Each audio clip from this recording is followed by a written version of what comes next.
সবার প্রতি আন্তরিক কৃতজ্ঞতা। তাসকিন আহমেদ, মুস্তাফিজুর রহমান আইপিএল এ যাচ্ছেন কিনা, যদি তারা আইপিএল এর অফার পেয়ে থাকেন, এখন পর্যন্ত তারা এনওসি কেন চায় নাই? Bangladesh cricket board, Nazmul Abedin Fahim cricket operations chairman, তিনি বলেছেন কেউ এখন পর্যন্ত এনওসি চায় নাই। বাংলাদেশ ক্রিকেট বোর্ডকে, নাজমুল আবেদিন ফাহিমকে আরো একটা প্রশ্ন করা হয়েছিল সেই সময় যে কারো কি অফার আছে, এটার উত্তরেও তিনি বলেছিলেন কেউ এখনো আবেদন করে নাই এনওসির জন্য, কারো অফার আছে কিনা সেই উত্তরটা তিনি দেন নাই। যদি অফার থেকে থাকে তাহলে কেন এটা পরিষ্কার করছে না বাংলাদেশ ক্রিকেট বোর্ড এবং দুই ক্রিকেটার আদৌ অফার আছে কিনা? অফার থাকলে এই দুই ক্রিকেটারের আইপিএল এ যাবার সম্ভাবনা আছে কিনা? কারণ আইপিএল এ খেলতে হলে একটা নির্দিষ্ট ফ্র্যাঞ্চাইজি যারা 120 কোটি রুপির বেশি খরচ করতে পারবে না, এরকম একটা হিসাব নিকাশ রয়েছে। সো ওই অর্থটা যারা, ওই ক্যাপটা যারা অলমোস্ট ফুলফিল করে ফেলেছে, যারা 119 কোটি রুপি কথার কথা খরচ করে ফেলেছে, মুস্তাফিজকে 2 কোটি রুপি নিয়ে তো তার নেওয়ার সুযোগ নেই, তাহলে তাদের কি সুযোগ আছে কিনা? এই সব বিভ্রান্তি নিয়ে আমার কাছে মনে হয় আলোচনা করা দরকার, এবং সেই নিয়ে এই কনফ্লিক্ট। প্রথম কথা যেটা, যে এই দুই ক্রিকেটারের অফার আছে কিনা, খুব স্পষ্ট ভাবে বললে তাসকিন আহমেদের ব্যাপারে অফার নেই এই কথা বলার সুযোগ নেই। মুস্তাফিজের ব্যাপারে অফারের থেকে আগ্রহের সংখ্যাটা বা আগ্রহের বিষয়টা কেকেআরের বেশি, বাট তাসকিন আহমেদের অফার যে আছে এই ব্যাপারটাকে অ্যাভয়েড করার কোনো সুযোগ নেই। প্রশ্ন হলো, তাসকিনের যদি অফার থাকে তাহলে তাসকিন আহমেদ কেন আইপিএল এ খেলার অফার থাকার পরেও এনওসি নিয়ে কথা বলছেন না? ক্রিকেট অপারেশনস এর কাছে অফিসিয়ালি কেন তাসকিন আহমেদ এখন পর্যন্ত অ্যাপ্লাই করে নাই? উত্তরটা হচ্ছে, ধরুন আমি আমার প্রফেশন চেঞ্জ করব, কথার কথা, তারাও তো আসলে বাংলাদেশের হয়ে খেলার সময়টা ছুটি নিয়ে আরেকটা জায়গায় খেলবে, মানে প্রফেশনটা একটু চেঞ্জ করবে।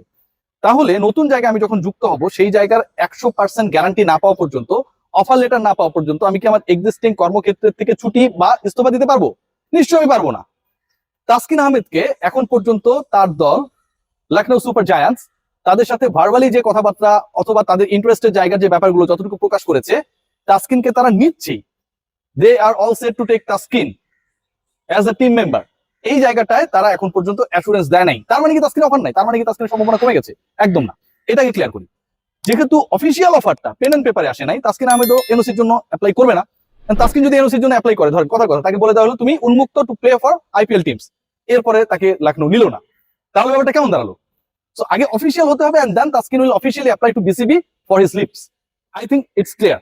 এখন কথা হচ্ছে, যেই দলটা তাকে নিয়ে আগ্রহী, সেই পার্টিকুলার দল কেন তাসকিনকে নেওয়ার ক্ষেত্রে আগ্রহী হবার পরও সেই অফিসিয়াল অফারটা করছে না? এই প্রশ্ন তো খুব ভ্যালিড না, যে আমি হচ্ছে কাউকে আমার দলে, আমার টিমে অনেকে কাজ করে, নেওয়ার জন্য আগ্রহী, কিন্তু আমি তাকে অফিসিয়ালি বলছি না যে তুমি কালকে থেকে কাজ শুরু করো, তুমি তোমার আগে কর্মক্ষেত্রকে জানিয়ে দাও, এই সময়টা তুমি আমার হয়ে কাজ করবা। এটার পেছনে কারণ আছে। আমি যে ক্যাপিংটার কথা বললাম, যে একটা নির্দিষ্ট পরিমাণ টাকা, একটা নির্দিষ্ট পরিমাণ রুপি, এর বেশি আসলে কোনো দল খরচ করতে পারবে না। এখন দলগুলো যখন দল গড়ে, যখন মেগা নিলাম হলো সৌদি আরবের রিয়াদে, সেই সময়টা আপনারা যদি খেয়াল করে দেখেন, প্রত্যেকটা দলই অলমোস্ট তাদের বাকেট শূন্য করে ফেলেছিল, এমটি করে ফেলেছিল। 120 কোটির কাছাকাছি অ্যামাউন্টে খরচ সবাই করে ফেলেছিল।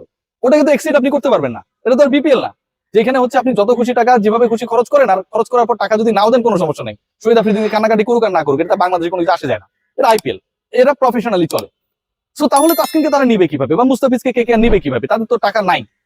নেয়ার ওয়েটা হচ্ছে, একটা আমি আপনাকে রিসেন্ট পাস্ট এক্সাম্পল দিই। সাকিব আল হাসান, তাকে কলকাতা নিয়েছিল, তার লাস্ট যে সিজনটা আইপিএল এ খেলার কথা ছিল, সেই পার্টিকুলার সিজনে সাকিব আল হাসানকে নেয়ার পরও কলকাতা ফাইনালি রিকোয়েস্টেড হিম যে তিনি যেন তার নামটা উইথড্র করে নেয়, কারণ সাকিব আল হাসান ফুল সিজনের জন্য এভেলেবেল ছিলেন না। যেহেতু সাকিব আল হাসান ফুল সিজনের জন্য এভেলেবেল ছিলেন না, এবং কলকাতা সাকিব যদি তাকে উইথড্র করে নেয়, তার পেছনে যে অর্থটা ব্যয় করেছিল বা ব্যয় করবে, ধরেন সেটা 2 কোটি রুপি, সেটা তো ব্ল্যাঙ্ক হয়ে গেল। সেই টাকাটা তাদের কাছে ব্যাক আসলো, তাদের ওই সেলিং থেকে 2 কোটি মাইনাস হলো, তার মানে 2 কোটিতে তারা কাউকে না কাউকে নিতে পারবে। লখনৌ এন্ড কলকাতা তারা ওই একই প্রসেসে রয়েছে। তাদের যে তারা দলভুক্ত করেছে, সাকিব আল হাসানের কিন্তু কোনো ইনজুরি কনসার্ন ছিল না। সাকিব আল হাসান ওয়াজ ওকে।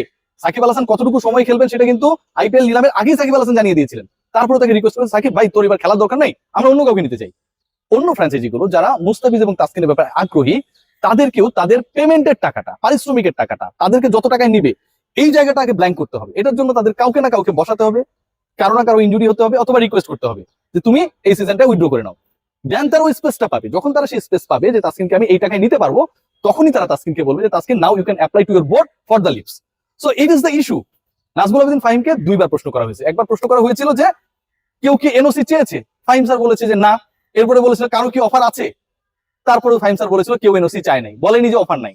অফার থাকা আর এনওসি চাওয়া দুটো ভিন্ন জিনিস। অফিসিয়াল না হলে কোনো ক্রিকেটার কখনোই বাংলাদেশ ক্রিকেট বোর্ডের কাছে আগে আগে এনওসি চাবে না। নদী দেখেননি, সুইমিং পুল দেখেননি, আপনি আপনার ট্রাউজার খুলে ফেলেছেন, এটা কি হয় ভাই? ইজ্জত থাকবে না তো? আগে অফিসিয়াল হতে হবে, and then they could apply for the NOC. সবাই ভালো থাকবেন, টেক গ্রেট কেয়ার।